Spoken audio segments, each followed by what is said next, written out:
Ego এতটুকু যে আমি আমার মেয়েকে নিজের টাকায় বড় করতেছি, কারো বাপের টাকায় বড় করতেছি না।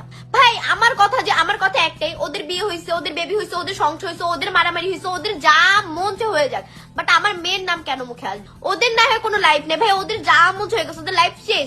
বাট এই বাচ্চাটার লাইফ মাত্র শুরু, ওর লাইফ মাত্র শুরু, ওর লাইফ কিন্তু এখনই শেষ না, মাত্র শুরু। স্কুলে যাবে, কলেজে যাবে, ওর লাইফ মাত্র শুরু। ও যদি বড় হয়ে দেখে ওকে লাইভে একটা মানুষ এভাবে গালাগালি করতেছে, ওর কেমন লাগবে? আমি চাই না রানিয়া নেগেটিভ কোনো ভাইব পাক। আমি আলহামদুলিল্লাহ আমি আমার মেয়েকে নিয়ে অনেক বেশি ভালো, অনেক বেশি বলতে অনেক বেশি। আমার কোনো আফসোস নেই, আমার অতীত জীবনে কি ঘটছে না ঘটছে আমার কোনো ধরনের আফসোস নাই। কিন্তু এই যে লাইভে এসে ভাই তাদের যা মন হয়ে যায়, তাদের ঝগড়া হয়ে, তারা মারামারি হয়ে যায়, তারা মইরা যাক, আমার আখির দেখার বিষয়। বাট আমার মেয়ের নাম উঠবে না, আমার মেয়ের নাম আমি চাই না উঠুক এসব ব্যাপারে, কারণ তারা আমার মেয়েকে পালতেছে না।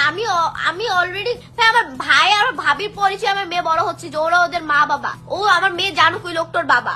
আর কি, আমি তো কোনোভাবে তাদের লাইফে কখনো কোনো ধরনের ঝগড়া সৃষ্টি করতেছি না। আমি তো কল দিয়েও বলি না যে একটু রানিয়ার খোঁজ নাও, একটু রানিয়াকে দেখতে আসো, কখনো কল দিয়েও তো আমি কথাগুলো বলি না। বলি আমার কইছিল কি রানিয়ার লগে আমার যোগাযোগ করতে দিব, রানিয়ার লগে কোনো সমস্যা নাই, হ্যাঁ হ্যাঁ সবকিছু কইছিল, ঠিক আছে।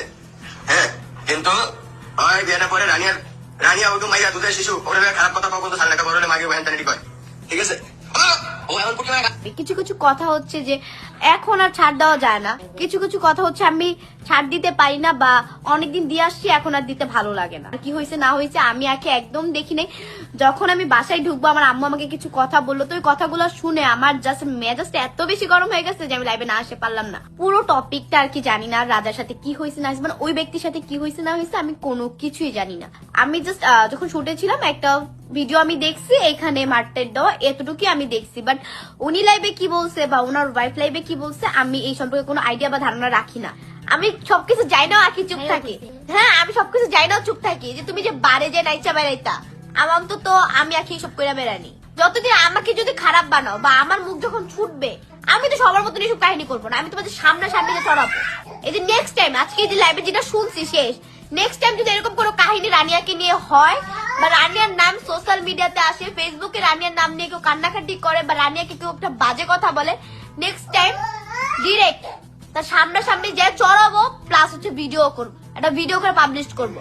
আমি এই যে লাইভে এসে এরকম কান্নাকাটি ঝগড়া করবো না, আমি ওই পদের না। এই যে আমি সবসময় বলে দিই যে আমি ওই পদের না যে লাইভে এসে ঝগড়া করে আমার রিচ আপ করবো, একদম ডিরেক্ট যে থাপড়ায় ভিডিও বানায় পাবলিশ করবো, শুধুমাত্র রানিয়া কিনা কোনো ধরনের কথা হইনি। আমার কি হইতে পারে, আমি চাই না ওই লোকটা যে ও আমার মেয়ে জানুক ওই লোকটার বাবা। আর কি, আমি তো কোনোভাবে তাদের লাইফে কখনো কোনো ধরনের ঝগড়া সৃষ্টি করতেছি না। আমি তো কল দিয়েও বলি না যে একটু রানিয়ার খোঁজ নাও, একটু রানিয়াকে দেখতে আসো, কখনো কল দিয়েও তো আমি কথাগুলো বলি না, বলি কখনো তো বলি না। তো আমার মেয়েকে নিয়ে ঝামেলা হওয়ার কোনো কারণই আসে না, যেহেতু আমার মেয়েকে নিয়ে ঝামেলা হওয়ার কারণ আসে সেই ক্ষেত্রে আমার মেয়ের নামও আসার কথা না। তাদের মুখের ভাষা হয়তো ওরকম হইতে পারে, বাট আমার মুখের ভাষা এরকম না। বা আমার মেয়েকে আমি এই শিক্ষা দিয়ে বড় করতেছি না যে রাস্তাঘাটে যাকে দেখবে তাকে একটা গালি দিয়ে বুঝবে। আমি ওকে কিরকম ভাবে বড় করতেছি এটা আমি জানি। আমার সোশ্যাল মিডিয়াতে দেখানো লাগবে না যে রানিয়াকে আমি কিরকম ভাবে বড় করতেছি, এটা আল্লাহ দেখতেছে যে আমি ওকে কিরকম ভাবে বড় করতেছি। আমার সোশ্যাল মিডিয়াতে দেখাইতে হবে না যে আমার মেয়েরা আমি এটা দিচ্ছি সেটা দিচ্ছি, এটা করতেছি এটা করতেছি, দেখাতে হবে না।